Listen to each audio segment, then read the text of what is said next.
Hello bachcho, let us read this question. Figure shows a potentiometer circuit for determining the internal resistance of a cell.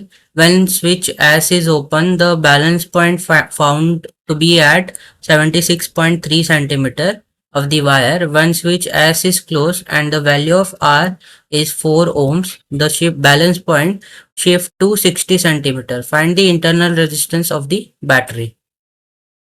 तो इस question में हमारे पास एक potentiometer circuit दिया है जिसके थ्रू हम लोग इंटरनल रेजिस्टेंस फाइंड आउट करते हैं।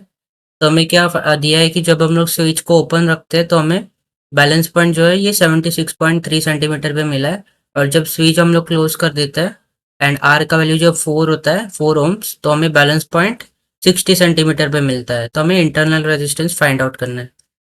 इस क्वेश्चन को सॉल्व करने के लिए जो की कॉन्सेप्ट हम लोग यूज करेंगे वो होगा formula for the internal resistance in the case of potentiometer. तो ये होता है internal resistance is equal to the resistance external resistance into L1 upon L2 minus 1।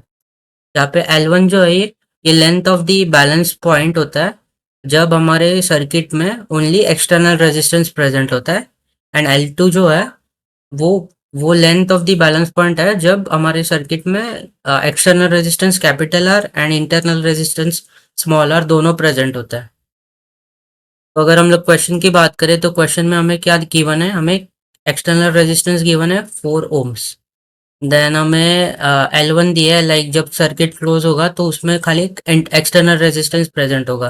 तो ये लेंथ हमें 76.3 सेंटीमीटर गिवन है, एंड जब एस जो है स्विच जो क्लोज होता है तो हमें एल लेंथ का वैल्यू दिया है जो कि L2 आएगा, वो है हमें 60 सेंटीमीटर्स के इक्वल।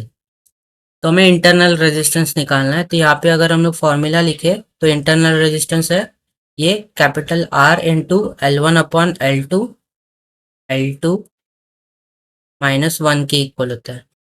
यहाँ पे अगर हम लोग वैल्यू सब्स्टिट्यूट कर दे तो हमारा फॉर्मूला हो जाएगा R is equal to external resistance 4 है, ये आएगा 76.3 डिवाइड बाय 60 माइनस 1। तो ये डिवाइड करें इसको तो ये हो जाएगा 4 1.27 माइनस 1। 1.27 में से 1 जाएगा तो ये हो जाएगा 4 इंटू 0.27, एंड 4 इंटू 0.27 कितना आएगा 1.08 ओम्स। हम लोग कह सकते हैं कि जो बैटरी है इसका इंटरनल रेजिस्टेंस होगा 1.08, या फिर इसको हम लोग कह सकते हैं ये 1.08 आया था तो इसको हम लोग और सिंप्लीफाई कर सकते हैं, ये हो जाएगा 1.1 ओम्स के इक्वल, और अप्रोक्सीमेटली हम लोग 1.08 को 1.1 ओम्स लिख सकते हैं। तो हमारा ये इंटरनल रेजिस्टेंस हो जाएगा 1.1 ओम। तो अगर बैटरी ऑप्शन देखें तो ऑप्शन के अकॉर्डिंग हमारा आंसर बी हो जाएगा correct. So I hope you have understood it well and best of luck